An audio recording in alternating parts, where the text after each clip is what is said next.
বৰদলনিত দুদিনীয়া বৰ্ণাঢ্য কাৰ্যসূচীৰে শিৱ পূজা আয়োজন। শিৱ গীতা ভাগৱত ভৱন। বিশ্ব শান্তি উদ্দেশ্য আগত ৰাখি পূব বৰদলনি সৰ্বজনীন ত্ৰিনয়ন ধামত দুদিনীয়া বৰ্ণাঢ্য কাৰ্যসূচীৰে শিৱ পূজা আয়োজন কৰা হয়। কাৰ্যসূচী পুৱা বন্তি প্ৰজ্বলনৰ পৰা ধৰি উষা কীৰ্তন এনেকৈ বৃক্ষৰোপণ আমাৰ এইখিনি প্ৰায় কাৰ্যসূচী হৈ গ'ল।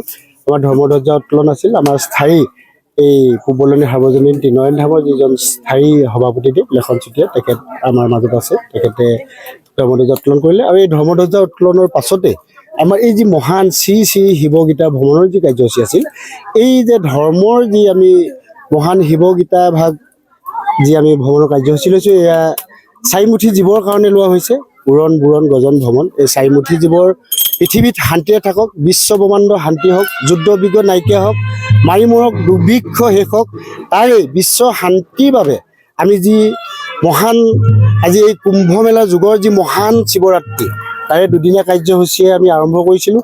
আমাৰ সকলো সদৌ বৰদলনিবাসী ভক্তপ্ৰাণ ৰাইজৰ সহায় সহযোগিতা পায় আৰু লগতে আপোনালোকক আজি এই ক্ষণত এই স্থানত পাই মহান সুখী হৈছোঁ।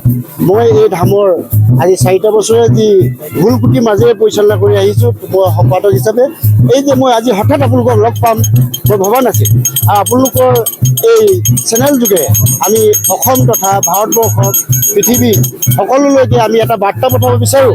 এই আমাৰ যি মহান কাৰ্যসূচী, এই পৃথিৱীত চাৰিমুঠি জীৱ শান্তি হওক, যুদ্ধ বিগ্ৰহ মাৰি মৰক দুৰ্ভিক্ষ সকলো শেষ হওক, কৈলাশৰ পৰা আমাৰ প্ৰভু মহাদেৱে সকলোলৈ কৃপা কৰিব বুলি ভাবি আপোনালোকলৈ এটা পৰম ধন্যবাদ জনাই মই এই যাত্ৰা আৰম্ভ কৰিব লৈছোঁ। আজি প্ৰথম দিনৰ কাৰ্যসূচীত বৃক্ষৰোপণ, ধৰ্মধ্বজা উত্তোলন, বন্তি প্ৰজ্বলন আৰু শিৱগীতা ভাগৱত ভৱন। শিৱ বাবাৰ আশীৰ্বাদ বিচাৰি বিভিন্ন প্ৰান্তৰ ভক্তবান ৰাইজৰ সমাগম দেখিবলৈ পোৱা গৈছে। ধেমাজিৰ পৰা বিনোদ ফুকনৰ ৰিপৰ্টাৰ লাইভ অসম।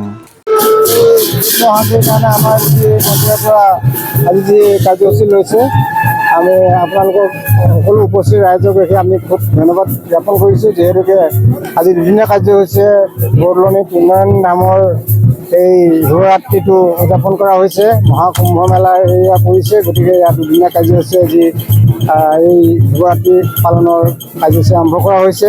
ইয়াত আজি প্ৰথম দিনত বৃক্ষৰোপণ আৰু ধৰ্মধ্বজা উত্তোলন ইত্যাদি কেইবাটাও কাৰ্যসূচী হোৱাৰ লগতে এতিয়া কাৰ্যসূচী এই শিৱগীতা ভ্ৰমণৰ কাৰ্যসূচী আছে। ইয়াত বহু ৰাইজে অংশগ্ৰহণ কৰিছে। ইয়াৰ জৰিয়তে আমি এটা কামনা কৰিছোঁ, সকলো বিশ্ব শান্তি থাকক, সকলোৱে মংগল কামনা হওক, ইয়াকে আমি আশা কৰিছোঁ।